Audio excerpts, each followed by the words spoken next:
Hello सभी को, स्वागत है आपका इस पॉडकास्ट पर। मैं बहुत ही एक्साइटेड हूँ आज के एपिसोड के लिए। मेरा नाम माधुरी है और मैं इस पॉडकास्ट पर बैक एंड कुछ लोगों के साथ काम कर रही थी, चाहे वो उनकी स्क्रिप्टिंग पर बैठना हो, हम किस तरह से इस बातचीत को कंसोलिडेट करेंगे, इस पे इनपुट देने हो। तो इन सारे प्रोसेसेस में मैं इनके साथ लगी रही और मुझे इनके लीडर होने के अलग अलग नुआंसेस समझ में आए। तो उसी के लिए ये एक स्पेशल एपिसोड जहां आप अलग अलग लीडर्स को एक साथ दोबारा सुनेंगे, ये जानने के लिए कि इन सारे लीडर्स का एक ग्रुप में होना इसका मतलब क्या है। तो चलिए शुरू करते हैं। सुनीता, सबसे पहले मैं आपको बुलाना चाहूंगी। सुनीता यूथ और महिलाओं के साथ काम करती हैं। वो आदिवासी राइट्स एक्टिविस्ट है जिनका काम छत्तीसगढ़, झारखंड, बिहार और बुंदेलखंड इन कई राज्यों में है।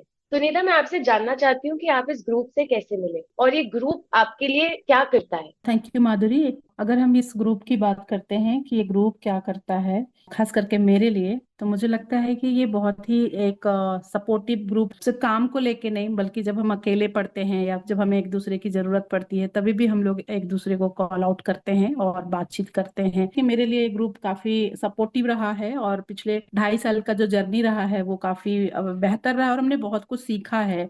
क्योंकि इसमें अलग अलग तरीके के लोग जुड़े हुए हैं, अलग अलग सोच के लोग जुड़े हुए हैं।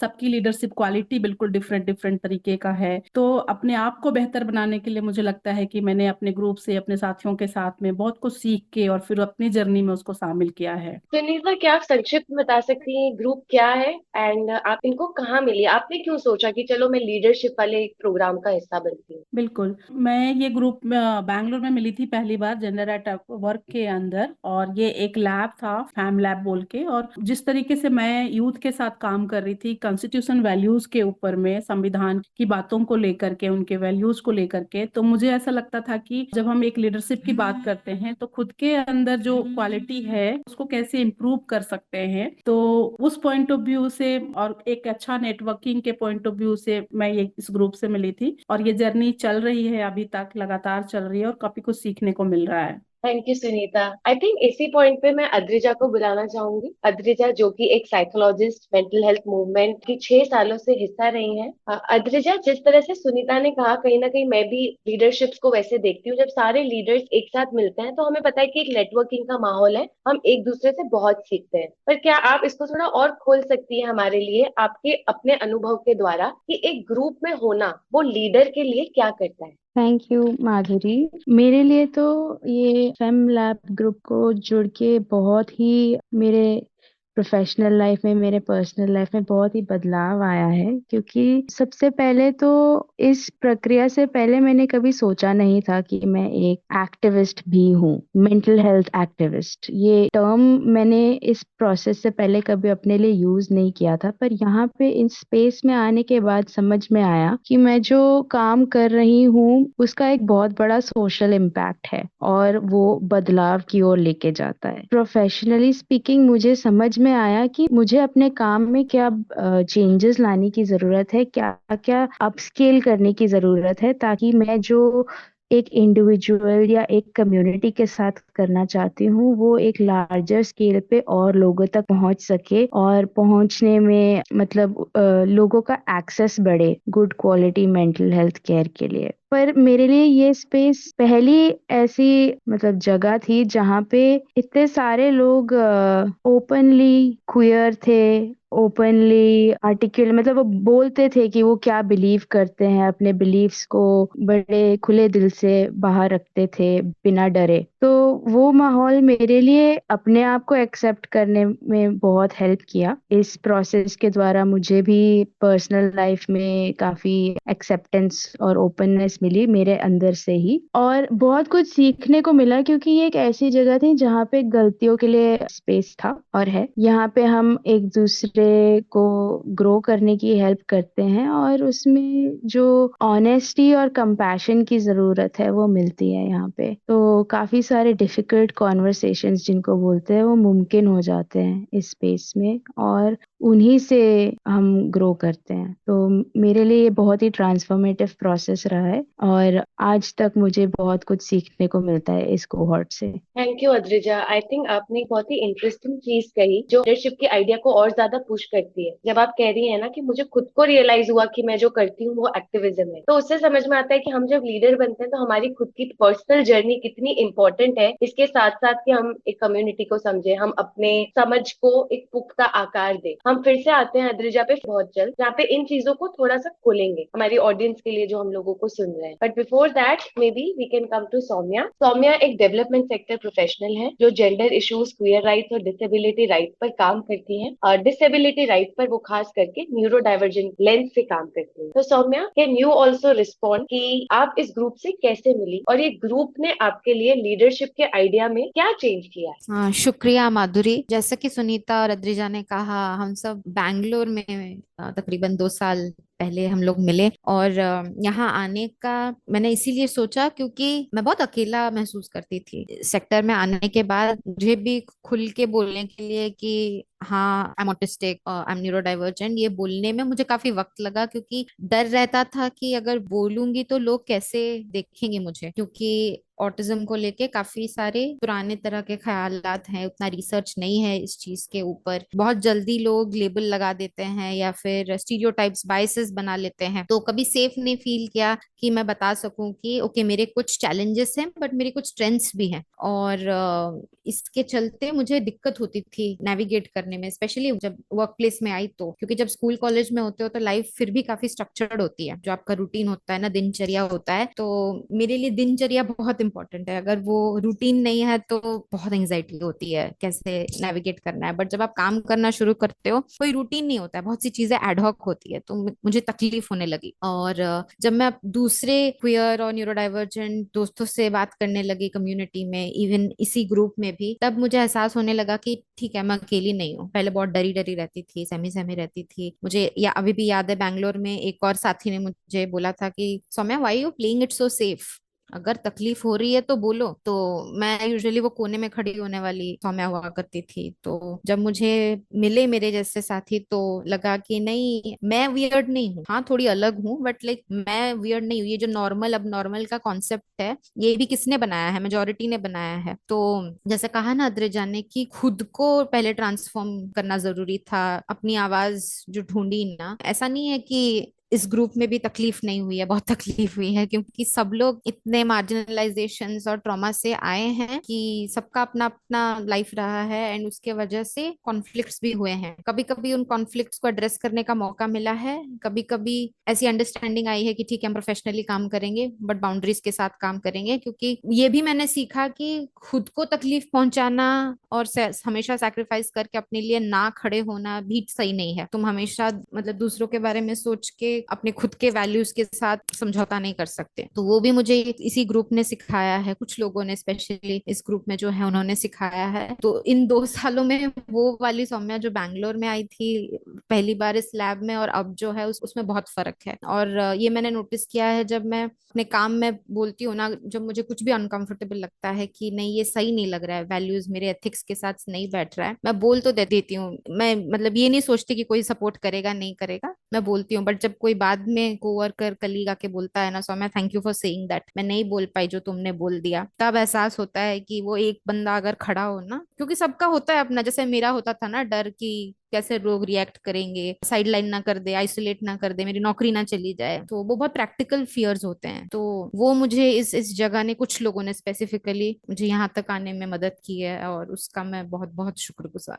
Thank you Saumya. I think कितना मजेदार है कि आप सारे के सारे एक ही जगह में थे, लेकिन उस जगह में आने का, उससे कनेक्ट करने का, काफी चीजें सिमिलर होने के बावजूद वो हर पर्सन के लिए कितना स्पेसिफिक है। एंड सौम्या, आपको सुन के जो मुझे लग रहा है कि मेरे खुद के दिमाग में लीडर की एक छवि बनी हुई है कि लीडर मतलब फिजिकली 100% फिट, मेंटली 100%, यानी फिट। आप सोचो, मैं अगर ये शब्द भी इस्तेमाल कर रही हूँ तो हमारे दिमाग में लीडर की एक छवि होती है ना, जो यूं खड़े हैं और वो जो यूं करके मोर्चा लगा रहे हैं, हमेशा जो अवेलेबल है, वो नहीं जो आपको ये बता पाए कि आज मैं ठीक नहीं हूं। तो जब कोई लीडर आपको ये कह रहे हैं कि आज ये ठीक नहीं लग रहा है, तो हम जो साथ में काम करते हैं वो क्या स्पेस बनाते हैं एक लीडर के लिए? हमारी कोई जिम्मेदारी है कि नहीं?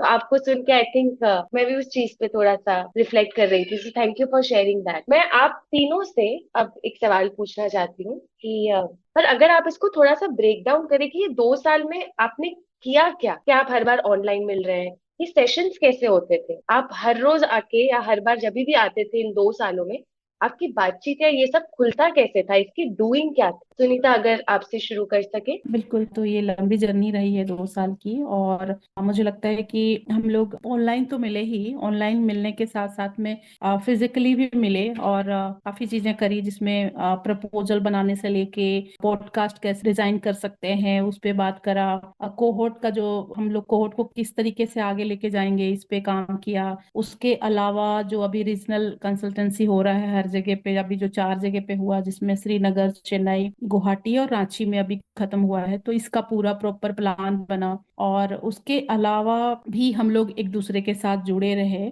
और बीच बीच में सब्जेक्ट से रिलेटेड काफी चीजें अपने आप को इम्प्रूव करने के लिए हम लोगों ने करा, जो कि जेंडर एट वर्क की टीम का भी काफी इसमें सहयोग रहा। उन लोगों ने भी बीच बीच में कुछ ना कुछ चीजें ऑर्गेनाइज करी, ताकि हम लोग एक दूसरे के साथ में बंधे रहें। और ग्रुप में क्योंकि विभिन्नताएं बहुत है, सब हम लोग अलग अलग जगहों से आते हैं, अलग अलग एटमॉस्फेयर में पले बढ़े रहे हैं, ट्रॉमा सबके अलग अलग रहे हैं, उसके बाद भी लीडरशिप क्वालिटी जो कहते हैं वो अलग है। तो चैलेंजेस भी बहुत रहे हैं हम लोगों को एक दूसरे के साथ में सफर करने में इस जर्नी के अंदर, और फिर भी हम लोग एक साथ हैं। और बात ये भी है कि फिजिकली हम लोग बहुत कम मिले एक दूसरे के साथ में फेस टू फेस, पर भी जितना मिले एक दूसरे को समझ पाते हैं कि कौन कहाँ पे क्या करता है। और इस ग्रुप का सबसे अच्छा पॉइंट मुझे जो लगता है वो मेरे लिए ये है कि हम लोग एक दूसरे को, मतलब सब लोगों के पास अपनी अपनी क्वालिटी है, तो उस क्वालिटी को भी हम कैसे अपने कामों में ला सकते हैं, ये मुझे बहुत सही लगता है। कि जैसे अद्रिजा ने कहा कि मेंटल हेल्थ पे वो काम करती हैं, तो जब भी हम अपने कोहॉर्ट के अंदर देखते हैं कि कुछ ऐसी जरूरत होता है, तो साइड में भी सजेस्ट हम लोग बहुत अलग अलग ग्रुप को करते हैं कि हाँ, जो दूसरे नेटवर्क है हम उनको भी करते हैं कि हमारे साथ एक साथी हैं जो इस सब्जेक्ट पे काम कर रहे हैं, तो हम लोग उनकी सहायता ले सकते हैं। सौम्या ने जैसे कहा उसी तरीके से और भी हमारे साथी हैं जो पॉलिटिकल मूवमेंट में काम कर रहे हैं या अदर इश्यूज पे काम कर रहे हैं, तो हम लोगों के दिमाग में हमेशा रहता है कि एक कोर्ट हमारा है ऐसा जहाँ पे अलग अलग क्वालिटी है, अलग अलग काम करने का तरीका है, सब्जेक्ट अलग अलग है, तो कैसे हम अपने कामों में उनको भी सहयोग दे सकते हैं या फिर ले सकते हैं। तो ये जो डिजाइन है ये सिर्फ काम को लेके नहीं है, बल्कि पर्सनली भी जब हम अकेले होते हैं तो वहां हम कैसे मदद ले सकते हैं कि अभी अभी कौन अवेलेबल होगा, किससे हम बात कर सकते हैं। तो मुझे लगता है कि जैसे दोनों ने कहा, द्रिजा और सौम्या ने भी, कि पर्सनल और प्रोफेशनल दोनों जगह पे काफी सहयोगात्मक रहा है, काफी सपोर्टिव रहा है, तो वो मेरे लिए भी रहा है। क्योंकि हम सब कहीं ना कहीं अपने कामों में हमेशा से बहुत बिजी रहते हैं या फिर बहुत ज्यादा भीड़ में रहते हैं, but end of the day हम लोग अकेले ही होते हैं। तो उस अकेलापन में अपने लिए साथी ढूंढ पाना, उनसे बातचीत करना, अपने चैलेंजेस बताना, समस्याओं को गिनाना, ये सब जगह पॉसिबल नहीं है। क्योंकि प्रोफेशनल लाइफ में हम लोग बहुत अलर्ट भी रहते हैं कि कहाँ पे कौन बात बोलना है, कहाँ पे नहीं बोलना है। पर ये एक ऐसा ग्रुप है जहाँ पे हम लोग हंसते हैं, बोलते हैं, गीतों के माध्यम से चीजें करते हैं। तो तमाम ऐसे जगह मुझे उपलब्ध हुआ है जहाँ पे हम बहुत दोस्ती भी बहुत अच्छी मिली मुझे यहाँ पे, बहुत पर्सनल ये में भी, कि जिनके साथ में मतलब चलो कहीं जाके मिल लेते हैं या रह लेते हैं एक साथ। तो मुझे लगता है कि वो भी एक जगह हम लोगों ने बनाया कि हमें बाहर जाने की, बाहर की दुनिया में उतना सेफ फील नहीं कर रहे, मगर हम यहाँ पे सुरक्षित है कि हम किससे अपनी बात रख सकते हैं, किससे हम मिल सकते हैं, इस तरीके की चीजें। तो मेरे लिए ये कोहोर्ट, मतलब ये पूरा ग्रुप काफी सही रहा है अभी तक का जर्नी में। कितना मजेदार रिस्पॉन्स है सुनीता, जहाँ पे आप कह रही हैं कि ये एक डिजाइन है, ये लीडरशिप की जी। कितनी अच्छी डिजाइन है। खास करके जब आपने रिस्पॉन्स में एक वर्ड यूज किया था, नेटवर्किंग, आई थिंक आपने इस हम्म। रिस्पॉन्स में उसको बहुत अच्छे से खोला है कि नेटवर्किंग मतलब सिर्फ ये नहीं कि वो चीज सोचना कि कौन सी चीज मेरी ऑर्गेनाइजेशन को हेल्प करेगी, मुझे हेल्प करेगी, या मेरे कलेक्टिव को, ग्रुप को। आप उल्टा ये कह रही है कि एज ए लीडर मैं इतना प्रोवाइड कर सकती हूँ, लेकिन अगर आपकी कोई स्पेसिफिक जरूरत है तो मैं किसी और को भी जानती हूँ, और क्यों ना मैं अपने इस लीडरशिप के सिस्टम में उनको इन्वॉल्व करूँ, क्योंकि वो इस जगह बिल्कुल। पे आपकी सहायता ज्यादा कर सकते हैं। तो ये मुझे जी। बहुत मजेदार लगा कि ये डिजाइन जहाँ पे लोग आपके इस ग्रुप में शामिल हो सके, और वो डिजाइन कि आप उन पे जाके आप खुद को खोल सके। बिल्कुल। और ये एकदम चुटकियों में याद रहता है ऐसे कि भाई हाँ ये तो है, वहां पे वो काम करती हैं, तो चंडीगढ़ का अगर कोई बात होगा, दिल्ली का कोई बात होगा, तो हम लोगों को दिमाग में होता है कि हाँ कौन कौन लोग दिल्ली में है, कौन कौन लोग चंडीगढ़ में है, या कौन कहाँ पे है, तो चलो इसको करते हैं टाइप। तो मुझे लगता है कि ये एक, और इसीलिए ये जुड़ाव भी बना हुआ है अभी तक। नहीं तो 2 साल का जर्नी में बिखर भी जाते हैं लोग, पर हम लोग अभी भी जुड़े हुए हैं, ये एक बड़ी बात है। और हमें लगता है कि ये ग्रुप आगे भी जुड़ा हुआ रहेगा। आई रियली होप ये बिल्कुल वैसे ही हो। और जहाँ तक मेरी भी समझ बनी है लीडरशिप्स को देखकर कि ना समहाउ इट कम्स टुगेदर। जरूरी नहीं है कि वो रोज मिले रोज बात करें, लेकिन क्योंकि हमारे सारे मूवमेंट्स इतने इंटरसेक्शनल है कि हमें एक दूसरे की बहुत जरूरत है। तो I really hope that. But Adrija, coming to you, कि आपको क्या लगता है ये पूरे ग्रुप में इन 2 सालों में करनी क्या थी? What was this doing? How did you do it? हाँ, मुझे सुनीता का जवाब बहुत रिलेट हुआ, क्योंकि ये जिस तरह पूरे 2 साल अनफोल्ड हुए हैं उसमें डिजाइन का काफी रोल रहा है। क्योंकि सबसे पहले जब हम लोग सिलेक्ट हुए, कुछ 300 एप्लीकेंट्स में से हम 30 लोग सिलेक्ट हुए थे। और सबसे पहले हम ऑनलाइन मिले थे थोड़ा सा परिचय के लिए। और ऑनलाइन में तो खैर ज्यादा पता नहीं चला एक दूसरे के बारे में, बट हमने कोशिश की और कुछ नेम्स कुछ फेसेस फेमिलियर हो गए थे।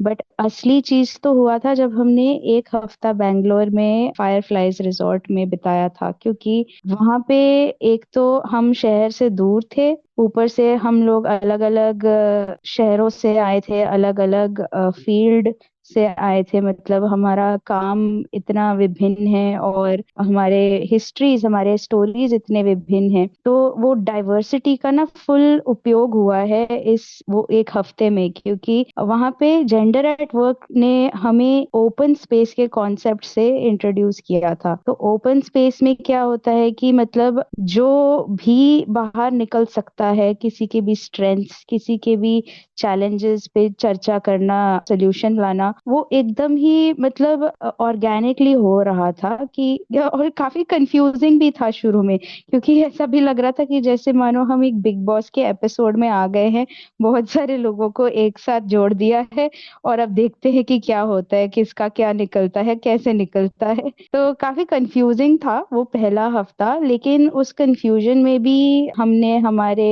सिमिलैरिटीज ढूंढ ली, हमने कुछ फ्रेंड सर्कल्स ढूंढ लिए। और हम जो मिलकर ये फेमिनिस्ट मूवमेंट में अलग अलग एरियाज को जोड़ना चाहते हैं, कैसे जोड़ सकते हैं, वो चर्चा शुरू हुई उस एक हफ्ते में। और फिर हमें ना कुछ महीने मिले सिर्फ प्रोसेस करने के लिए। यहाँ से तो वो एक हफ्ते में इतना कुछ हुआ, काम भी काफी हुआ, मस्ती भी बहुत हुई, ड्रामा भी बहुत हुआ। फिर हमको ना 3 महीने मिले थे प्रोसेस करने के लिए कि ये हुआ क्या हमारे साथ। क्योंकि I don't know about others, but मैं तो जब वहाँ बैंगलोर से वापस आई थी तो मेरे अंदर बहुत सारे फीलिंग्स थे जिनको प्रोसेस करने की जरूरत थी। और एक बार वो प्रोसेस हो गए, फिर हम दोबारा मिले थे दिल्ली में। तो वहां पे जब हम मिले तो एक और चैलेंज था कि जरूरी नहीं कि जितने भी फीलिंग्स हम घर लेके गए वो सारे पॉजिटिव थे, काफी नेगेटिव फीलिंग्स भी थे।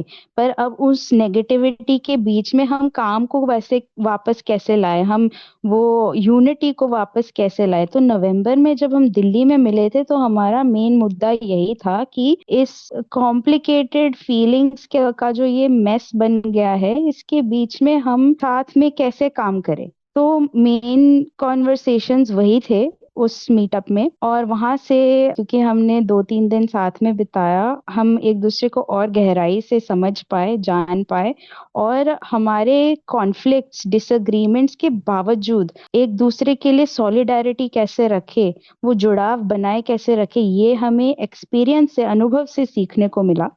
और फिर दिल्ली से जब हम अपने अपने घर गए थे तो तब कुछ बदल गया था हमारे बीच में। क्योंकि एक एक्सेप्टेंस आ गई थी कि भले ही हम सारे आइडेंटिकल नहीं हैं और हमारे बीच में क्लैशेस तो हैं बहुत, फिर भी हम साथ में मिलकर कुछ करना चाहते हैं। तो वो जो सॉलिडारिटी बनी वो अभी तक मतलब बढ़ती ही जा रही है। क्योंकि इसमें बाउंड्रीज कैसे बनाएं, सपोर्ट कैसे दिखाएं, लोगों के बाउंड्रीज को रिस्पेक्ट कैसे करें, ये सब सीखने को काफी मिला। और फिर हमने एक रैप अप इवेंट किया था पिछले साल गर्मियों के महीनों में। और वहां पे हमने जब रैप अप किया था तो एक पैनल डिस्कशन हुआ था। तो जितने भी रिफ्लेक्शन इंस्ट्रक्शंस थे, चाहे वो जेंडर एट वर्क के किसी रिप्रेजेंटेटिव के हो या फिर कोहॉर्ट के किसी रिप्रेजेंटेटिव के हो या फिर बाहर मूवमेंट में कोई और रिप्रेजेंटेटिव हो, हम 4 लोग मिलके हमने एक पैनल डिस्कशन किया था जहाँ पे ऑडियंस का भी काफी योगदान था, क्योंकि उनके सवालों ने हमको सोचने पे मजबूर किया कि अब इसको आगे कैसे लेके जाएं,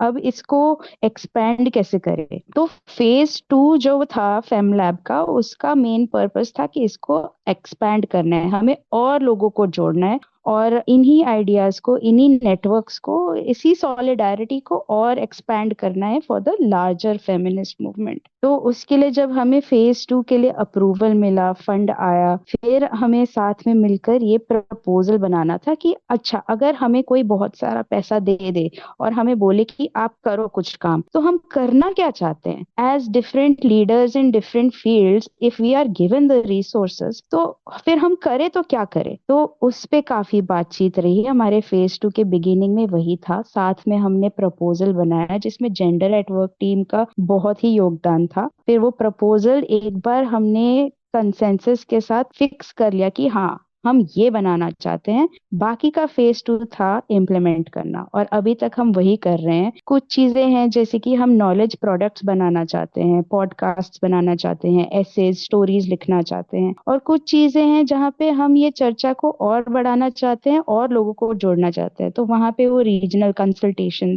नेशनल कंसल्टेशन आ जाता है। तो अभी फिलहाल हम जिस फेज में हैं, वहां पे तो ये सारा इम्प्लीमेंटेशन ही हो रहा है। पॉडकास्ट की जर्नी तो यहाँ पे खत्म हुई, एसेस की जर्नी भी खत्म हो चुकी है, और धीरे धीरे रीजनल कंसल्टेशंस भी निपट रहे हैं, और इसके साथ साथ अभी काफी और लोग जुड़ गए हैं। और मतलब जैसे एक रिपल इफेक्ट की तरह हम जो करना चाह रहे थे 2 साल पहले, वो हमारे सामने हूबहू हो रहा है। तो बहुत ही रीअश्योरिंग एंड ग्रेटफुल एक्सपीरियंस रहा है मेरे लिए तो ये 2 साल की जर्नी। वाह, ये बहुत एक्साइटिंग साउंड कर रहा है ये सुनना कि Bangalore Delhi wrap up event, यानी मुझे ये भी समझ में आ रहा है कि कहीं ना कहीं this is a space for leaders to come and reflect. ये लीडर्स के लिए भी तो जरूरी होता है ना, कहीं पे थोड़ा सा रुकना, ठहरना, बाउंड्रीज बनाना, जो शब्द अद्रिजा आपने इस्तेमाल किया। अद्रिजा, मैं ये जानने के लिए थोड़ी क्यूरियस थी कि आपने कहा वो कॉम्प्लिकेटेड फीलिंग्स के बावजूद काम करना, तो ये कैसे होता है? मैं खुद इसके साथ बहुत जूझती हूँ एंड शायद इसीलिए उसी जिज्ञासा से पूछ रही हूँ।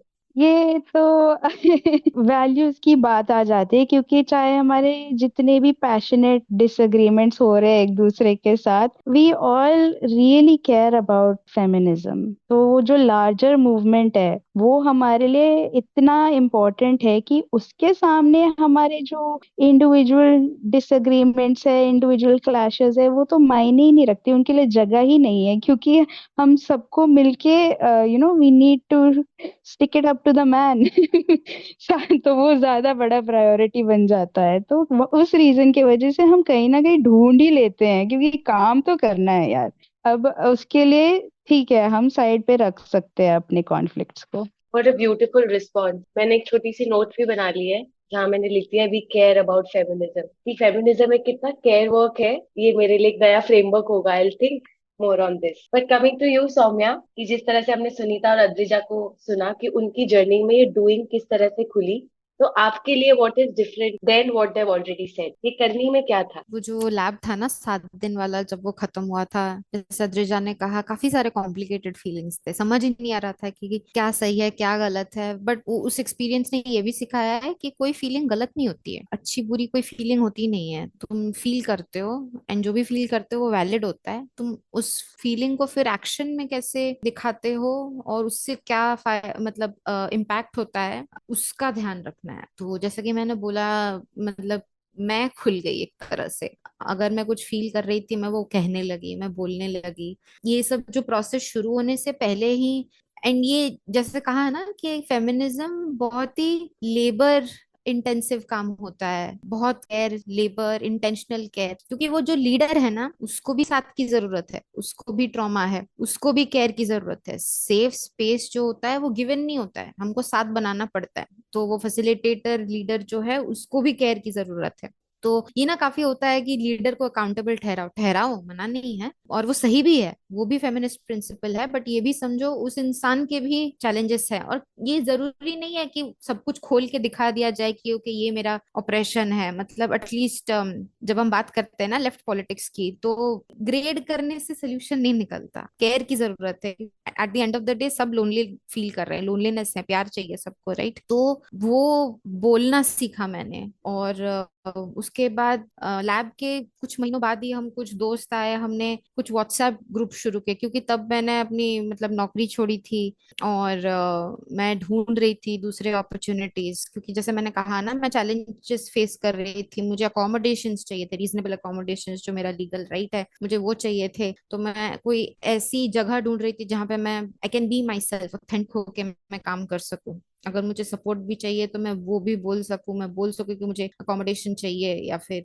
लेवल प्लेइंग फील्ड चाहिए अपना काम करने के लिए, अपना हक चाहिए। तो जब मैं वो अपॉर्चुनिटीज ढूंढ रही थी, हमने कुछ दोस्तों ने मिलकर हमने एक व्हाट्सएप ग्रुप शुरू किया, वो 1 से 2 ग्रुप बन गए। अब तो मैनेज नहीं करना होता क्योंकि जॉब है, कुछ ना कुछ प्रोजेक्ट वगैरह है, बट फिर भी वो 2 ग्रुप एक्टिव हैं। 7-8 महीनों में तकरीबन 1800-1900 लोग जुड़े हमारे साथ उस ग्रुप में, सोशल सेक्टर के जो लोग हैं सब जुड़े उसमें। फिर लोग वहां पे शेयर करते थे हमें नई जॉब मिली, क्योंकि मैं जो अप्लाई करती थी मैं वो भेजती रहती थी कि क्योंकि गेट कीपिंग इतनी होती है ना, कब सब रिसोर्सेज नहीं मिलते। तो वो इरादा था कि एक स्पेस बनाए जहाँ पे हम रिसोर्सेज शेयर करें, एक दूसरे की मदद कर सके, जॉब करियर अपॉर्चुनिटीज एक्सेट्रा। किसी को अगर सीवी में हेल्प चाहिए हो तो वो सब हम करते थे। एंड जब लोग शेयर करते थे ना हमें नई जॉब लगी, नया प्रोजेक्ट लगा, नई फेलोशिप मिली, तो अच्छा लगता था, मतलब हम कुछ कर रहे हैं। लाइक मैंने ये सीखा कि मैं दुनिया नहीं बदल सकती, मेरी इतनी कैपेसिटी तो नहीं है कि मैं दुनिया नहीं बदल सकती, बट मैं जितना भी टाइम हूँ यहाँ पे, अगर 5 लोगों की मदद भी हो जाए ना, तो कुछ तो चेंज लाया, कुछ तो बदलाव लाया मैंने। तो and I am happy with that. वो जो था ना कि मुझे भी केयर की जरूरत है, और मैं जितना बन पाएगा मुझसे मैं करूंगी, वो एक रियलाइजेशन था जो पहले लैब के बाद आया, और ये सब जो काम हो पाया। एंड ये सब वॉलंटरी था। लोग कहते थे कि ट्रीट ले लो, या फिर वो जो बाय मी कॉफी वो सब होता है, एंड वो जायज है, मतलब गलत नहीं है कुछ भी। But end of the day जब वो मैसेज आता है ना कि ये फेलोशिप मिल गया, तो वो जो खुशी मिलती है, वो जो सेटिस्फेक्शन मिलता है, उसमें मजा है। वैसे ही हमने एक पॉडकास्ट भी शुरू किया जहाँ पे हम क्वियर डिसेबल्ड लोगों की कहानियां क्रॉनिकल करते हैं, एटिपिकल दिक्कतें। क्योंकि जब हम बात करते हैं, जैसे सब इतने साइलो में होता है ना, डिसेबिलिटी राइट्स अलग, क्वियर राइट्स अलग। अब जब दोनों चीजें मुझे अफेक्ट करती है, मैं कहाँ जाऊं बोलने के लिए? क्योंकि कुछ स्पेसेस में बोला जाता है सिर्फ यहाँ पे डिसेबिलिटी की बात करो, कुछ स्पेसेस में बोला जाता है सिर्फ यहाँ क्वियर राइट्स की बात करो। बट जब दोनों चीजें अफेक्ट कर रही है तो हम कहाँ जाएं? तो पॉडकास्ट शुरू करने का एक और रीजन वो भी था, एंड ये भी कि लॉन्ग फॉर्म नैरेटिव्स नहीं थे, इंस्टाग्राम पोस्ट थे बट लॉन्ग फॉर्म नैरेटिव्स नहीं थे। और अगर आर्टिकल्स मीडिया में आते भी थे, they were all from a very cis heteronormative और एबल बॉडीड जो गेज होता है ना, एक्सटर्नल गेज होता है। हमारी कहानियां थ्रू आवर वर्ड्स ऐसे बहुत कम जगह थे। और जब हम डिसेबिलिटी और क्वेयरनेस की बात करते हैं, तब बहुत वेस्टर्न लेंस से भी काफी सारी चीजें हैं, हमारे वॉइसेस इतने नहीं हैं। तो that was the reason atypical करते हमने स्टार्ट किया, जहाँ पे जो स्टोरीज हैं हमारे इंडियन क्वेयर डिसेबल्ड लोगों की, वहाँ पे क्रॉनिकल करने की कोशिश की। और तब काफी सपोर्ट मिला। मतलब जब शुरू किया था तब तो रिसोर्सेज नहीं थे ऑब्वियसली, बट काफी सपोर्ट मिला डिफरेंट ग्रांट्स, फेलोशिप्स वगैरह से। और फिर हाल ही में एक कम्युनिटी मेंबर ने पॉडकास्ट एथनोग्राफी करके एक रिसर्च पेपर भी एक बुक में पब्लिश किया है ऑन द पॉडकास्ट, जो स्टोरीज हमने शेयर की। तो कैसे रिपल इफेक्ट होता है, जैसे अद्रिजा ने कहा, रिपल इफेक्ट होता है कि यही तो लीडरशिप है। मतलब मैंने शुरू किया था क्योंकि बहुत सेल्फिश रीजन से, हाँ मैं अकेली थी, मेरे को चाहिए था सपोर्ट, तो मैंने सेल्फिश रीजन से शुरू किया, और उससे फिर 1 से 2, 2 से 3 बढ़ता गया। और मैं कल परसों ही अपने मम्मी को और अपने पार्टनर को बोल रही थी कि मेरा पीएचडी रुक गया क्योंकि कोविड हो गया and I couldn't go, but किसी और की मदद हो रही है, तो हमारा कम्युनिटी केयर तो चल रहा है एक तरह से। तो वो जब मोमेंट्स आता है ना, वो सेटिस्फेक्शन देता है कि कुछ तो बदलाव आएगा। एक ही सही इंसान अगर पढ़ के उसके मन में 5% भी चेंज हो गया ना उसका नजरिया, तो मेरे लिए तो वही इनफ है। वाह, आप लोग सारे इतने लेयर्स वाले आंसर दे रहे हैं। मैं सोच रही हूँ कि मैं सुनूं या मैं नोट्स बनाऊं। तो सौम्या, जो चीज आप भी कह रही हैं और जैसा मैं आपको सुन रही थी कि हम अक्सर बोल देते हैं कि लेवल प्लेइंग फील्ड होना चाहिए, लेकिन हमें पता ही नहीं है कि कॉन्शियसली वो बनाते कैसे। लेवल प्लेइंग का मतलब क्या है? कोई पूछने वाला है, मांगने वाला है, मैं मांगू तो मैं किससे मांगू, और वो देने वाले व्यक्ति कौन है। लेकिन आप वो कितना अच्छे से बताती है कि ये गिव एंड टेक सिर्फ ऐसा नहीं है कि एक ही इंसान मांग रहा है और एक ही इंसान दे रहा है। गिवर एंड टेकर की भूमिका कितनी बदलती जा रही है when you continuously work at it. और ये नहीं सोचना है कि बस हवा में बोल दो कि लेवल प्लेइंग फील्ड ही नहीं है, फील्ड ही नहीं। तो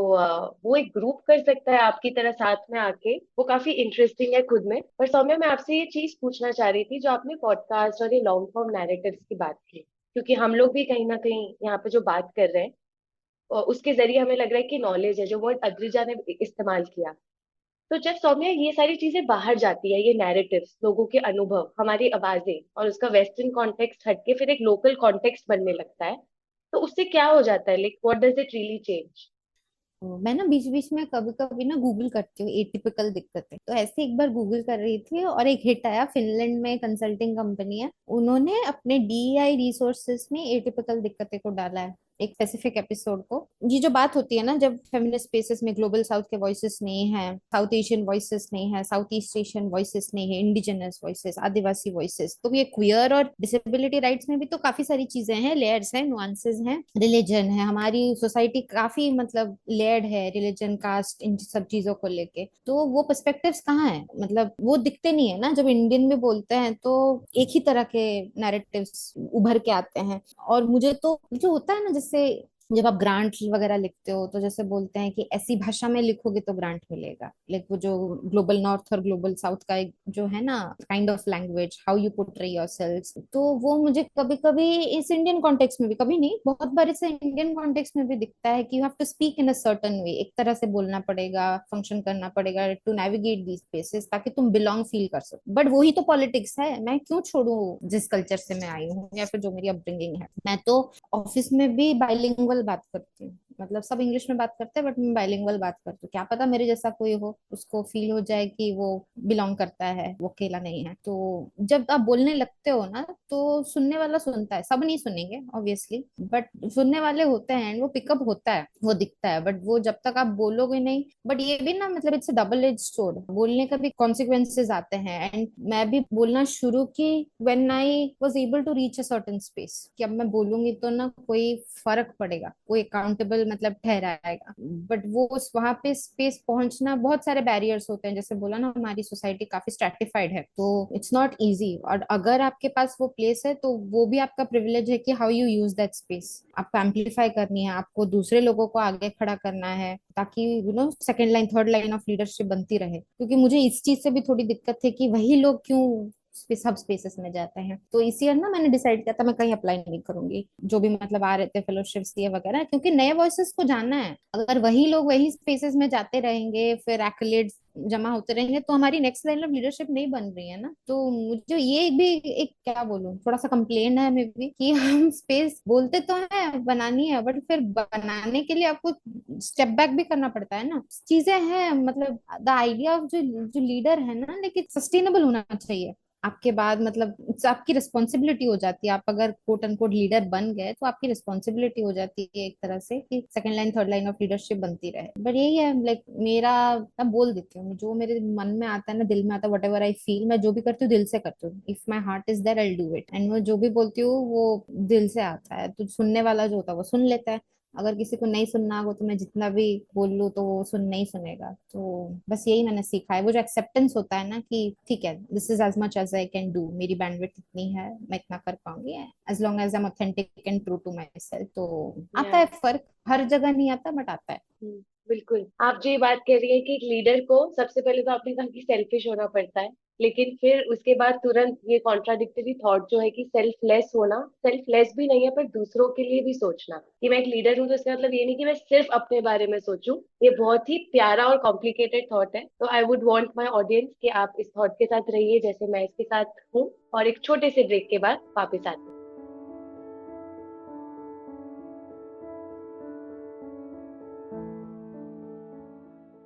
सो कैरिंग ऑन, एक इंटरव्यूअर हमेशा ये सारे क्वेश्चंस पूछने के बाद सेकेंड हाफ में आगे बढ़ते हैं चैलेंजेस के ऊपर। But before I can ask that, आपने अपने थॉट को इतने नुआंस तरीके से रखा है कि मेरे बिना पूछे आपने चैलेंजेस की ऑलरेडी बात, तो इसीलिए आपने मुझे जगह दी है कि मैं एक नया सवाल आपको पूछ सकूं। जब मैं आप लोगों को सुन रही थी तो आप बार बार कह रहे थे कि हम सब लोग एक लार्जर मूवमेंट का हिस्सा है। ऑफ कोर्स हम अपने समुदाय में, अपने फील्ड में एक तरीके का काम कर रहे हैं, लेकिन हमें पता है कि इसकी ये जा तो सब एक बड़ी मूवमेंट में रहा है जिसको हम कहते हैं नारीवादी मूवमेंट। तो मैं जानना चाह रही हूँ कि आज की डेट में आपको क्या लगता है कि एक फेमिनिस्ट मूवमेंट क्या है, उसकी शक्ल, उसका रूप, ये कैसी दिखती है, what do we make of it today? क्या अद्रिजा, इसके लिए आप शुरू करना चाहेंगी इस बार? ठीक है। ये तो काफी अच्छा सवाल है जिसने मुझे भी सोच में डाल दिया कि मैं जो इस सवाल का जवाब समझती हूँ वो मेरे दिल में है, वो समझ वो मेरे एक्शंस में है समझ, पर मैं अपने शब्दों में वो कैसे लाऊं उसके लिए मुझे थोड़ा रिफ्लेक्ट करना पड़ा। मेरे ख्याल से फेमिनिज्म की जो छवि बन रही है लार्जर मूवमेंट की, वो यही है कि हर एक इंसान की अपनी कहानी होती है और उस कहानी को बताने के लिए जगह बनाना हमारी जिम्मेदारी है, हमारी कलेक्टिव जिम्मेदारी है। और कोई भी अकेला नहीं कर सकता है इस चीज को, क्योंकि काफी जो दिक्कतें आती हैं जो फेमिनिज्म की जरूरत को बनाए रखती हैं, जो हमारे सारे प्रॉब्लम्स है उनको सस्टेन करके रखती हैं, चाहे वो पेट्रियार्की हो, डिस्क्रिमिनेशन हो, कैपिटलिज्म हो, वो सारे सिस्टेमिक है। और फेमिनिज्म जो लार्जर मूवमेंट आज के दिन है वो इसी सिस्टेमिक चीज को हाईलाइट करने की कोशिश कर रही है कि ये एक की जिम्मेदारी नहीं है, या फिर एक, it is not about one angry woman just raging. It's about all of us and how we have to मतलब break parts of ourselves to fit into a structure. यानी मतलब लोग कहते हैं ना कि आपको एडजस्ट होना चाहिए सोसाइटी के साथ, सिस्टम के साथ, पर how is it a measure of health if you are well adjusted to a sick society? जब समाज ही मतलब ऐसी चीजें करे हमारे सामने, जो आजकल न्यूज में आता है, चाहे वो देश में हो रहा है विदेश में हो रहा है, वो सब देख के हमें कितना दुख होता है, कितना हेल्पलेस फील होता है, और ये क्यों हो रहा है? मेरे लिए तो फेमिनिस्ट मूवमेंट का जो लार्जर पिक्चर है वो यही है कि हम अकेले नहीं कर सकते, हमें साथ में मिलके करना होगा, क्योंकि एक इंसान जो केपेबल है, जो मतलब जो उनके लिए करना पॉसिबल है, उससे कई गुना ज्यादा इम्पैक्टफुल वो होता है जो हम साथ में मिलकर कर सकते हैं। तो इंक्लूजन एक जरूरी थीम आता है मेरे मन में, और इंक्लूजन के कॉन्सिक्वेंस में फिर that larger impact of the synergy that so many people can create together. मेरे लिए तो वो है। Thank you. अद्रिजा, आप अपना एक पॉइंट यहाँ पे बना रहे थे कि जो मुझे बहुत मजेदार लाइन लगी, how it is a measure of health if you fit into a sick society. और आप हमें ये बता रहे थे कि किस तरीके से बहुत सारी चीजों का इम्पैक्ट होता है, यू फील हेल्पलेस। तो वहां पे आप किस तरह से लीडरशिप और फेमिनिस्ट मूवमेंट को बनता देखती हैं? मेरे ख्याल से जब हेल्पलेस होते हैं ना, तो हमें ढेर सारी केयर की जरूरत होती है। और अभी काफी लोग ये तो कह रहे हैं कि हाँ, सेल्फ केयर इम्पोर्टेंट है, खुद का केयर करना इम्पोर्टेंट है। हाँ जरूर, पर एक इंसान पे क्यों जिम्मेदारी होनी चाहिए अपनी केयर बार बार करने के लिए, जबकि वो जो चैलेंजेस उस केयर को मतलब जिसकी जरूरत पड़ रही है, वो चैलेंजेस ही जब सिस्टेमिक है, तो वो कलेक्टिव केयर जो जरूरी हो जाता है, मुझे तो लगता है कि वो जिम्मेदारी बांटना चाहिए, क्योंकि अकेले हम नहीं कर सकते। और हम जो बदलाव लाने की कोशिश कर रहे हैं वो सिर्फ एक जगह नहीं, एक फील्ड में नहीं, एक एरिया में नहीं है, वो साथ में मिलकर ही हो सकता है। अद्रिजा, आपने जिस तरह से फेमिनिस्ट मूवमेंट की समझ को रखा, कि मेरे दिमाग में जैसे मैं कह रही हूँ ना, बहुत इमेजेस बनी हुई होती है, तो हमें मूवमेंट हमेशा यही लगता है कि बिल्कुल आप एक्शन ही लेते रहो, आप लोगों को इकट्ठा ही करते रहो, आप प्रोटेस्ट ही करते रहो। लेकिन इसी प्रोटेस्ट का या इसी सिस्टम को चैलेंज करने का एक बहुत जो बड़ा स्ट्रैटेजी है वो है कलेक्टिव केयर। तो मुझे आपकी बात सुन के यही समझ में आया कि फेमिनिस्ट मूवमेंट आज की तारीख में एक बहुत बड़ा जिम्मा है उनका कि कलेक्टिव केयर हम कैसे करें, उसकी बहुत जरूरत है। तो सुनीता, क्या आप अब इसको हमारे लिए खोल सकती हैं, नारीवादी मूवमेंट क्या है फील्ड पे स्पेसिफिकली आज की डेट में? बिल्कुल माधुरी, एक्चुअली जैसे अद्रिजा ने बोला ना, मुझे ऐसा लगता है कि जो नारीवादी आंदोलन है ना, वो हर दिन नया सीखने को मिलता है। जब भी एक सोच बनता है सबके सोच के हिसाब से, या फिर मेरा जो पर्सनल सोच है उसके आधार पे। जैसे एज एग्जांपल अगर हम लें तो अभी जो हम लोगों ने रांची में जो रीजनल कंसल्टेंसी करा, उसमें बहुत सारे ग्रास रूट लीडर आए हुए थे उस मीटिंग के अंदर, और उन लोगों ने जो एक नजरिया दिया वो बिल्कुल अलग था, क्योंकि उनके जो एक्सपीरियंस थे, उनके जो अनुभव थे, वो बिल्कुल डिफरेंट थे, बहुत अलग थे। जो मेरी जो थिंकिंग है वो, और वो किस तरीके से ग्राउंड में प्रैक्टिस में है, मतलब वो प्रैक्टिस कर रहे हैं उन चीजों को, जी रहे हैं उस जीवन को। और मुझे लगता है कि एक तरफ ये संघर्ष है कि हम कैसे नारीवादी समानता की बात करते हैं, नारीवादी चीजों को नजरिया देने की बात करते हैं, एक सोच की बात करते हैं। और फिर एक जगह लगता है कि कुछ लोग हैं जो लोग ऑलरेडी इस पे प्रैक्टिस करते हैं। जैसे अगर हम आदिवासी कम्युनिटी की बात करते हैं, जो मुझे उस रीजनल कंसल्टेंसी में सीखने को मिला, जहाँ पे एक साथी ने शेयर किया था कि उसकी जो नानी है, वो नानी 3 ऐसे लड़कियों को पाली है जिनके माएँ नहीं थी, या तो जिनको घर से निकाल दिया गया था, मतलब बेटी है बोल के छोड़ दिया गया था, या फिर की माँ डेथ कर गई थी। तो ऐसे बच्चों को उन्होंने 3 लड़कियों को पाला, उनको पढ़ाया लिखाया। तो मुझे लगता है कि एक पीढ़ी है जो ऑलरेडी इस पे प्रैक्टिस कर रही है। जो महिलाओं को सुरक्षा देने का जो मसला होता है, उनको जो निर्भरता है कि वो कहाँ पे जाएंगे, कैसे जाएंगे, किधर रहेंगे, तो वो मुझे बहुत आसानी से ये चीज समझ में आया कि मतलब एक 3 पीढ़ी से वो जो नानी है वो ये सारी चीजें कर रही हैं। और हम अभी भी बहुत बार जो औरतों के लेके, जो गालियों को लेके जो बात होता है, या जैसे अद्रिजा ने बोला कि हम कितना सेफ हैं, कितने असुरक्षित है बाहरी दुनिया में, हम उसको लेके बहुत सोचनीय मुद्रा में चले जाते हैं। और हम सोचते भी हैं, और हमें लगता भी है कि किसने ये शुरुआत करा होगा जब औरतों को लेके इतनी गालियां निकाली गई होंगी, या फिर किस बिना पे गालियां दी जाती हैं, किस तरीके से सत्ता, पावर, ये सारी चीजें हैं उस गाली के अंदर, या औरतों को नीचा दिखाने के अंदर किस तरीके से पावर काम करता है। तो ये तमाम चीजें बहुत मतलब एक तरह से परेशान करता है, सोचने पे मजबूर करता है। और फिर कुल मिला के ये समझ में आता है कि हम सब लोग कहीं ना कहीं संघर्ष कर रहे हैं, निजी जीवन में, सामाजिक जीवन में, राजनीतिक जीवन में। जो हम समानता, बार बार हम समानता की बात करते हैं, पर वो समानता हासिल करने के लिए हमें बहुत लड़ाई लड़नी पड़ती है। तो मुझे जो लगता है, यानी कि मुझे ऐसा लगता है कि हर एक नया दिन जब हम एक नई चीजों को देखते हैं, समझते हैं, ये मुझे लगता है कि मतलब हम सब उस चीजों से संघर्ष कर रहे हैं कि हम महिलाओं को कहाँ पे देखना चाहते हैं, महिलाओं को किस तरीके से, खुद कैसे प्रोटेक्ट करते हैं, खुद का केयर करते हैं, फिर हम बाहरी दुनिया के बारे में भी बात करते हैं। आज एक समझ बन चुका है इस पे। तो मेरा जो लर्निंग का लेवल है नारीवाद को लेके, मुझे ऐसा लगता है कि हम हर एक दिन नया चीज सीख रहे हैं। ग्रास रूट के लिए अलग, अगर हम दिल्ली में होते हैं तो वहां के लिए अलग, या फिर हम कोई मेट्रो सिटी में होते हैं तो वहां के लिए अलग।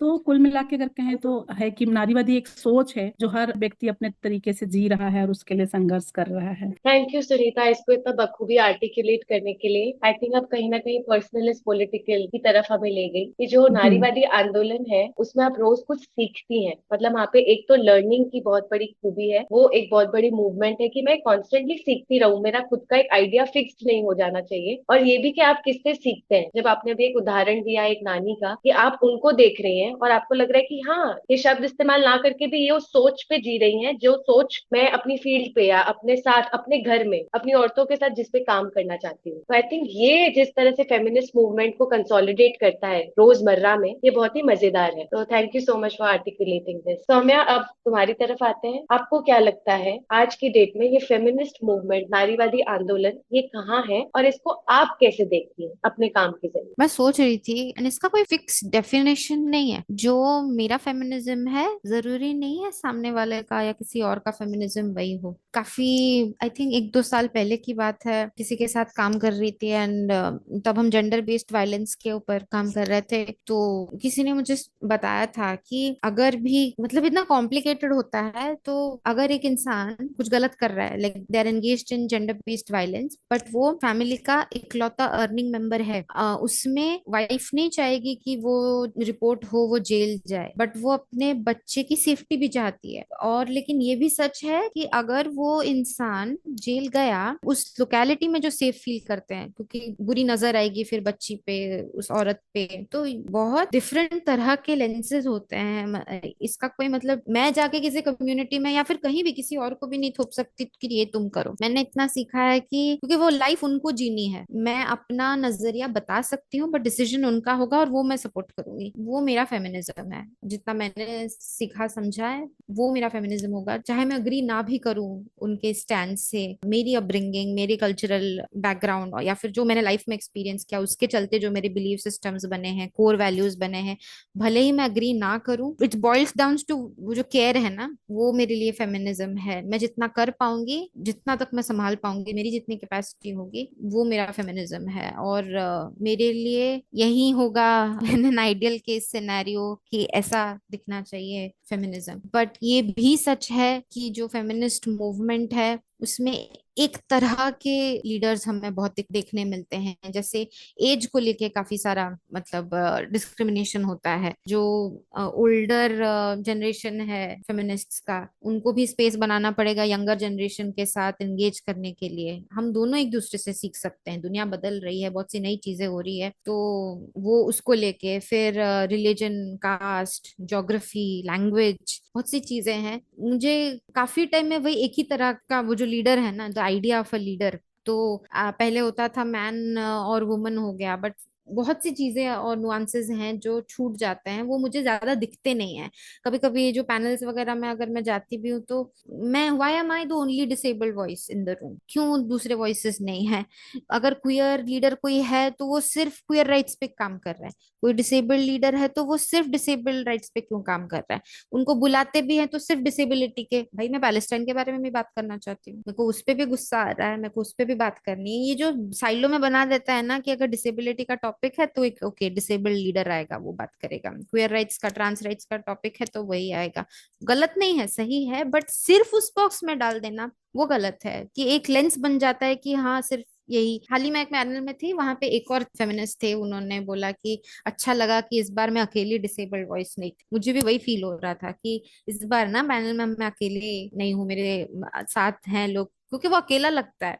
सब एक तरह से फेमिनिज्म की बात कर रहे हैं, जेंडर इक्वालिटी की बात कर रहे हैं, बट अभी भी काफी सारे आइडेंटिटीज हैं, मार्जिनलाइजेशंस हैं, जिनको वो सेम जगह नहीं मिलती है। बस वही मतलब वो रूट होना चाहिए कि जो केयर है ना, वही एक्चुअली में फेमिनिज्म है। और वो रेसिप्रोकल, ट्रांजैक्शनल नहीं, मतलब कम्युनिटी केयर जैसे सब बोल रहे हैं ना, वो रेसिप्रोकल होना चाहिए। सिर्फ एक इंसान की रिस्पॉन्सिबिलिटी नहीं है, वो कलेक्टिव रिस्पॉन्सिबिलिटी है। इंडिविजुअल का होना चाहिए, ऑब्वियसली इनिशिएटिव होना चाहिए, बट वो कलेक्टिव रिस्पॉन्सिबिलिटी है। और इंडिविजुअल प्रोएक्टिवनेस, इनिशिएटिव से वो कलेक्टिव रिस्पॉन्सिबिलिटी बनता है। तो ये समझना जरूरी है कि हम हमेशा ये नहीं बोल सकते कि फैसिलिटेटर सब सॉल्व कर दे, हम भी इक्वल स्टेक होल्डर्स हैं, राइट? तो सोल्यूशन साथ में मिलके करना है। तो वो जो केयर ही है ना, वही जो मैंने सीखा है कि, एंड ये नहीं कहती कि मैं परफेक्ट हूँ, मैं गलतियां करूंगी, सब गलतियां करेंगे क्योंकि इंसान है तो सब गलतियां करेंगे, बट केयर नहीं छूटना चाहिए। और जब वो केयर छूटता है ना, तब सबसे ज्यादा तकलीफ होती है कि आप किसी के लिए इतना सोच रहे हो बट सामने वाला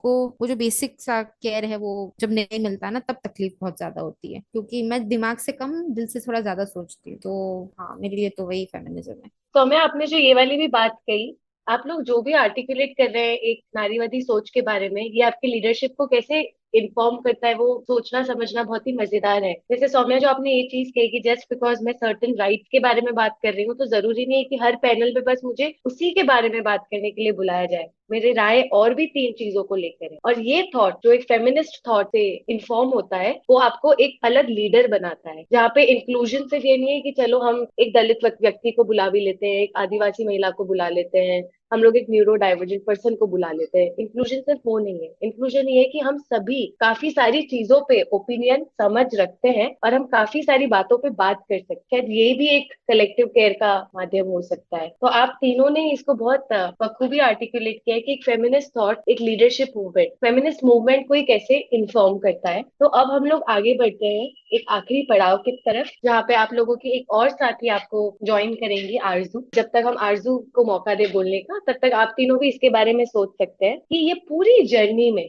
जिसके बारे में आप स्टार्टिंग से बात कर रहे हैं, अगर आप इसमें एक मोमेंट मुझे बता सके जो आपके लिए स्टैंड आउट करता है। ये मोमेंट शायद किसी से की हुई कॉन्वर्जेशन हो, शायद ये मोमेंट एक बिताया दिन हो, या ये वापस आके, जैसे अद्रिजा कह रही थी कि वापस आके मैं कुछ रिफ्लेक्ट करने लगी, या ये उसी दौरान व्हाट्सएप पे कोई बात हो। It can be anything, post, pre, उस टाइम। तो या Saumya, maybe you can begin this time, और आप हमें बता सकती हैं उस एक मोमेंट के बारे में।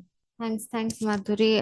ये मैंने एक्चुअली पहले सवाल में भी आंसर किया था, बट इस लैब का वो एक मोमेंट था बबीता के साथ। वो भी एक मेरी साथी है, वो भी जेंडर राइट्स, मेंस्ट्रुएशन, क्लाइमेट के ऊपर काम करते हैं।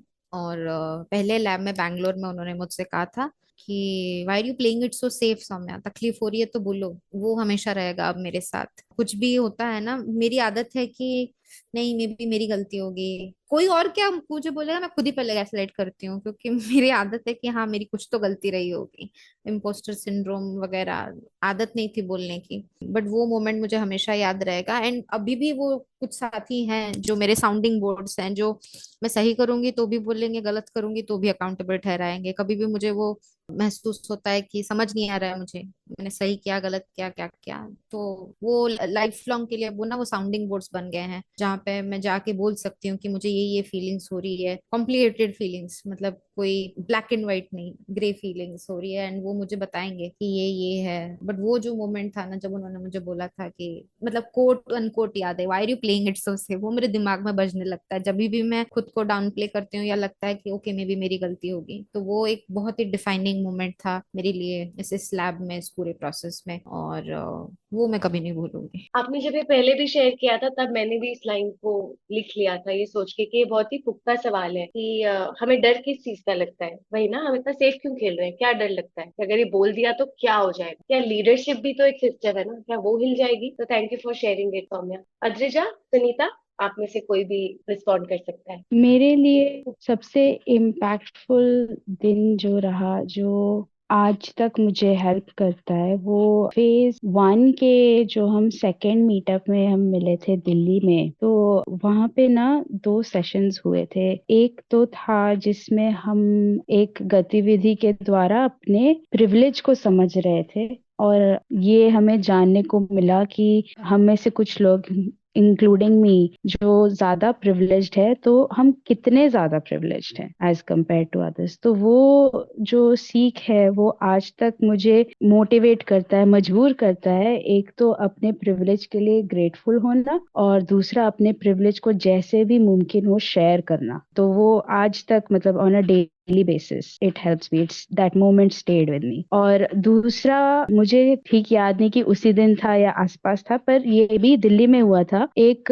फैसिलिटेटेड कॉन्वर्सेशन हुई थी, बहुत डिफिकल्ट कॉन्वर्सेशन, जिसमें साफ हो गया था कि हम में से कुछ लोग हम में से कुछ और लोगों से बहुत नाराज है, और इतने नाराज है कि मतलब कैसे आगे बढ़े वो समझ नहीं आ रहा है। पर जो फैसिलिटेटर थे उन्होंने हमें समझाया कि सॉलिडारिटी का असली मतलब क्या होता है। और उस कॉन्वर्सेशन के वजह से हम, मतलब मैंने भी जिन लोगों को गुस्सा किया था, मतलब जो लोग मेरे से नाराज थे, वो लोग खुल के बोल पाए कि वो मेरे से नाराज है। तो वो चीज मेरे लिए बहुत वैल्यूएबल थी कि कोई इतना सेफ फील किया कि उन्होंने ऑनेस्टली मुझे कहा कि मैंने उनको इतना हर्ट किया है। भले ही ऊपर से ही ऐसा लग सकता है कि ओ, अद्रिजा को क्रिटिसाइज किया जा रहा है, पर मेरे दिल में जो फील हुआ वो ये था कि आप मुझे इतना रिस्पेक्ट करते हो कि आप मुझे अपने रियल फीलिंग्स बता रहे हो। तो वो चीज भी आज तक मेरे अंदर है, जिसके वजह से मैं उन लोगों से बहुत करीब फील करती हूँ।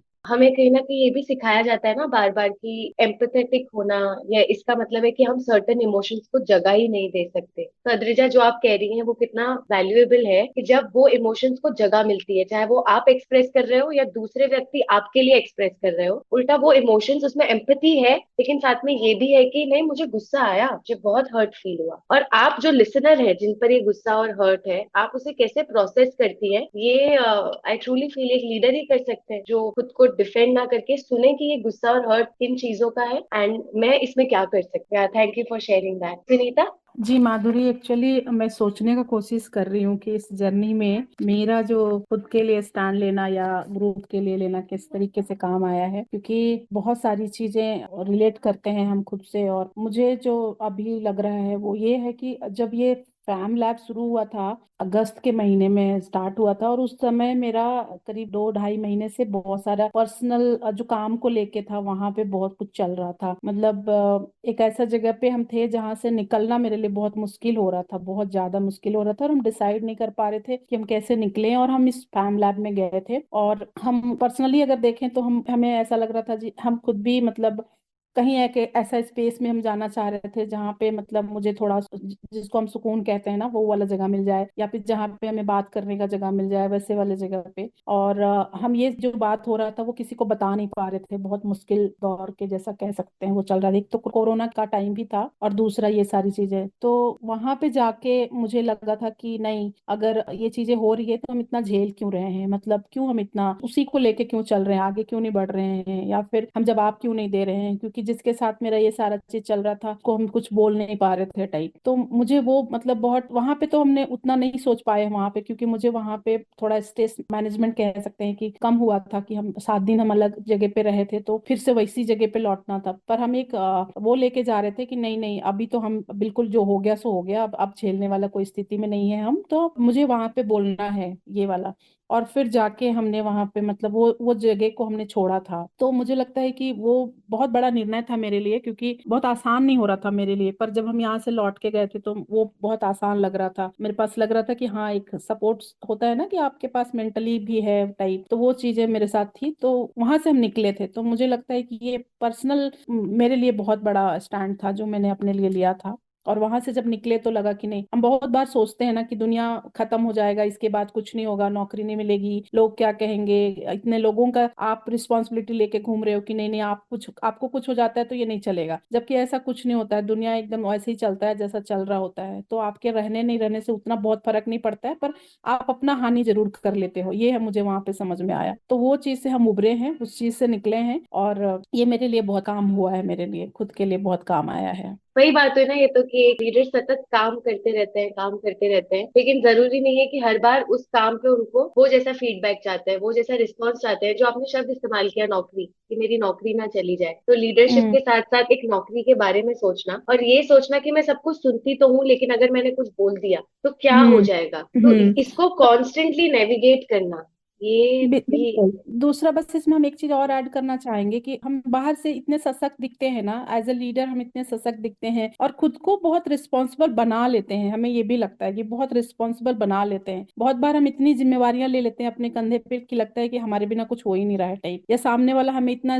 वो देखता है कि बहुत ताकत है, बहुत स्ट्रेंथ है, बहुत चैलेंजेस झेला है, तो ये कुछ भी कर सकती है टाइप। पर इंटरनली मुझे लगता है कि हम शायद अपने आप को भूल चुके होते हैं कि हम हैं कौन, और हम इतना स्ट्रेंथ में क्यों घूम रहे हैं। इतने इतने जिम्मेवारियां नहीं चाहिए हमें जिंदगी में, नहीं लेना हमें, हमें निकालना है इन जिम्मेवारियों को। तो उससे उबरने का मुझे लगता है कि वो भी एक सीख मिला मुझे कि नहीं, क्यों क्यों ही हम कर रही है सारी चीजें, इतनी जिम्मेवारी लेके हम क्यों भाग रहे हैं। तो ये मेरे लिए काफी सपोर्टिव रहा वहां पे। बिल्कुल सुनीता, बिल्कुल आई टोटली हियर यू, और मैं बिल्कुल आपको समझ भी पा रही हूँ, आप जैसे कह रही हैं, और आप सबको सुन के, इनफैक्ट सुनीता, अद्रिजा, सौम्या, जहाँ आप कह रहे हैं कि जो लीडरशिप की जर्नी है वो उतनी ही उन इश्यूज के बारे में, वो उतनी ही फेमिनिस्ट मूवमेंट के बारे में है, जितनी की वो एक सेल्फ डिस्कवरी है। तो थैंक यू सो मच, आप तीनों ने इतना अच्छे से इसको बांधा है। तो अब हम लोग एक आखिरी नई आवाज की तरफ चलेंगे। आरजू, जो कि इस टीम के साथ रही है, टीम के साथ काम किया है, हमने सोचा कि मोमेंट्स की बात कर रहे हैं, तो क्यों ना आरजू से भी पूछा जाए कि उनके लिए इस पूरी जर्नी में एक कौन सा मोमेंट रहा है जो स्टैंड आउट करता है। आरजू के बारे में थोड़ा सा, कि आरजू कलकत्ता से है, उन्होंने काफी सारे एनजीओज के साथ काम किया है, लाइवलीहुड और एडवोकेसी पर उनका काम ज्यादा रहा है। तो Aarzoo, all yours to have a last word. Thank you Madhuri, thank you सारे कोहॉर्ट मेंबर को। मतलब मेरे लिए it was very difficult to identify one moment, क्योंकि मैं इसको एक अपनी रिफ्लेक्शन जर्नी की तरह देखती हूँ इस पूरी चीज को। और अगर मैं इसको बहुत संक्षेप में बताऊं तो आई थिंक जब मैं पहली बार लैब के फर्स्ट डे जब वहां पहुंची और मैंने जब ग्रुप को देखा, for me it was very like empowering at the same time. थोड़ा वो वर्नरेबल स्टेट है क्योंकि इतने सारे आइडेंटिटीज और इतने सारे पावरफुल लोग, तो डेफिनेटली एक इजी जर्नी तो नहीं थी। बट मैं जब अब उसको रिफ्लेक्ट बैक करती हूँ तो मैं इसको बहुत कम प्रोफेशनल तरीके से देखती हूँ और बहुत पर्सनल तरीके से देखती हूँ कि कैसे आप उस पूरी जर्नी में, जैसे मैं कई सारे साथियों से अग्री करती हूँ जो चीजें उन्होंने बताई अपनी जर्नी के दौरान, मुझे ऐसा लगता है कि बहुत बार वो हो जाता है ना कि हमें एक समाज में, एक सोसाइटी में फिट होना है, और उस फिट होने के लिए हम चीजें करते हैं। बट इस पूरी जर्नी में अगर मैं अपनी खुद की जर्नी देखूं, जो एक चीज मेरे साथ रही है, या एक चीज जो मैंने एज अ स्टेप लिया है, वो है कि अगर अग्रीमेंट है तो भी उसको खुल के बताना, और अगर डिसएग्रीमेंट है तो भी उसको खुल के बताना, बिना ये सोचे कि उसका परिणाम क्या होगा। क्योंकि आई थिंक वो सेफ स्पेस ना सिर्फ हमने या कोहॉर्ट ने, बट उस पूरे एनवायरनमेंट में वो एक सेफ स्पेस था। तो बहुत सारी दोस्तियां ऐसी भी थी जो शुरू में नहीं बनी, लेकिन बाद में बहुत अच्छी दोस्तियां बन गई। बहुत सारी ऐसी चीजें थी जो मुश्किल थी, कॉन्वर्सेशंस करना डिफिकल्ट था, पर्सनल लेवल पे, एथिकल लेवल पे, लेकिन आज बहुत सारे लोग कोहॉर्ट में ऐसे हैं जिनके साथ कोहॉर्ट के बियॉन्ड भी दोस्तियां हैं। अगर रात में वो बोलते हैं ना कि अगर रात में 2 बजे भी किसी इमरजेंसी में उनको कॉल करा जाए, तो वो लोग आपके साथ है अपनी बेस्ट कैपेसिटी में। तो आई थिंक मेरे लिए वो एक बहुत इम्पोर्टेंट, मतलब मैंने वो फ्रेंडशिप अपने जीवन में, जो इम्पोर्टेंट फ्रेंडशिप है, वो इस कोहोर्ट में गेन करी है। Thank you Aarzoo for saying that. I think आपने एक सूत्रधार की तरह इस पूरे कॉन्वर्सेशन को टाई किया है, जहां मैंने स्टार्टिंग में इसी प्रॉम्प्ट के साथ खोला था कि सारे लीडर्स को ग्रुप में आके मिलता क्या है। I think for us to leave on this thought कि यहाँ दोस्तियां हैं, और ये दोस्तियां कितनी जरूरी है for the leadership movement to continue. उस आंदोलन के कंटिन्यूएशन के लिए दोस्तियां ही तो हैं जो हमें सहारा देती है, फिर चाहे उसमें अग्रीमेंट और डिसएग्रीमेंट दोनों की जगह हो। तो thank you to the entire team कि आपने इतना ऑनेस्टी के साथ इन सारी चीजों को रिस्पॉन्ड किया। I am really glad that I could listen to all of this, और ये भी कि मेरे अलावा इतने सारे लोग अब इसे सुनेंगे। तो thank you Sunita, thank you Adrija, Saumya and Aarzoo.